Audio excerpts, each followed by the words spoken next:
Well, my friends, I happen to have Sammy Shelor from Lonesome River. Welcome to Southern Country. It's good to be here. Thank you for having us. We've been chasing you around for a couple of years, but now I got you, buddy. I know it. I know it. Yeah, we got you now. Let's introduce yourself and the members of the band that make up Lonesome River. Well, I've been with the band for 18 years now, and started September of 1990 when the band was Tim Austin, Dan Tominski, and Ronnie Bowman. And since then, there's been many changes and many CDs and many different formats. But right now, I think we've got as good a band as we've ever had. Brandon Rickman, he was with me for about 5 years, took about a year and a half off. He's back with the band now. Playing guitar and singing lead. Mike Hartgrove on fiddle, who was with us for a while, left, and now he's back. And got a gentleman by the name of Andy Ball, who's a great mandolin player, tenor singer, comes from Detroit, Michigan. And then on bass, we got Mike Anglin out of Berea, Kentucky, who's an awesome player. And we're just having a lot of fun out here these days. Having fun on the road? Absolutely. There you absolutely. Go. How far has Lonesome River traveled in the years you've been with them? Mile-wise?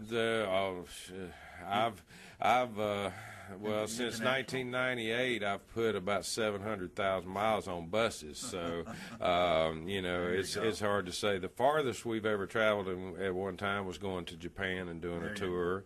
We've been to Europe, England, Germany, Switzerland.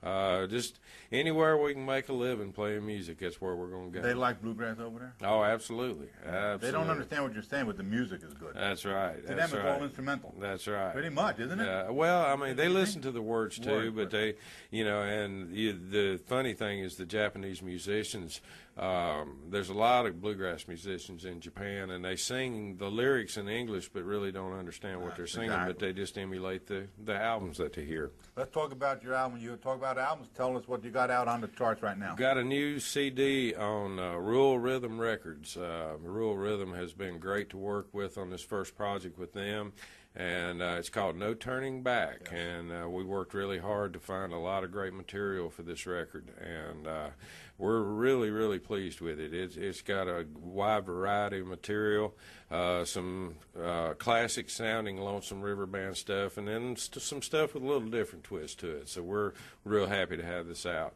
You just triggered the thought.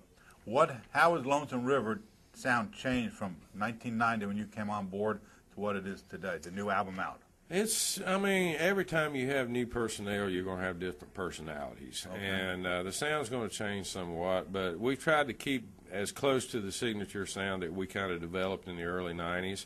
And, it's a hard driving music. It's real, basically real traditional music. It's we play the melody, we play a real straight melody and sing the melody, and but we kind of put a rock and roll downbeat to it and give it a little more energy. Who were your influences when you were growing up? That list would take me 2 hours. I was influenced a lot by old-time music growing up. Tommy Jarrell and Fred Cochran were big influences. Okay. Growing up around Galax, Virginia, that's the old-time capital of the world. And so I played a lot of old-time music, and then I got turned on to some really good bluegrass of the 70s, J.D. Crowe and the New South, Boone Creek, Country Gentlemen with Bill Emerson and Doyle Lawson. And, Bill Emerson was one of my great influences. J.D. Crowe, Earl Scruggs, the list just goes on and on. What's the future for Lonesome River? We just want to keep putting out good music, and we love being on the road and love getting to visit with all the fans. And, that's what makes bluegrass different from every other genre of music is the fact that we get out and we mingle with the fans, and we make friends with them and have a good time with them. And I've met so many great people on my 30 years on the road, and hope to be out here 30 more. I'll be pretty feeble by then, but hope to be out here another 30 doing the same thing. As long as you can hold your instruments. Oh, yeah, now, absolutely. If you had to sing a duet with the bluegrass, somebody in bluegrass, who would you want to sing it with, past and present? Let's make it past and present. I'll tell you, my favorite singer out there right now is a guy named Dan Paisley. Oh. And Dan is like Dan was on the show. The ultimate bluegrass singer. And if I could sing and could do a duet, it would be with Danny Paisley, Isn't I'd that say. Something?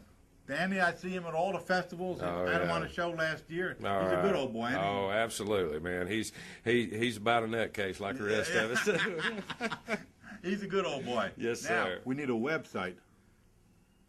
www.lonesomeriverband.com, and they can find all our CDs there. You can find our tour schedule. You can email us. You can do anything you want to through that site. That's what I want you to say. It's a pleasure, sir. Thank you very It's been much. a pleasure having you on the show, All Sammy. right, man. Good luck with Lonesome River.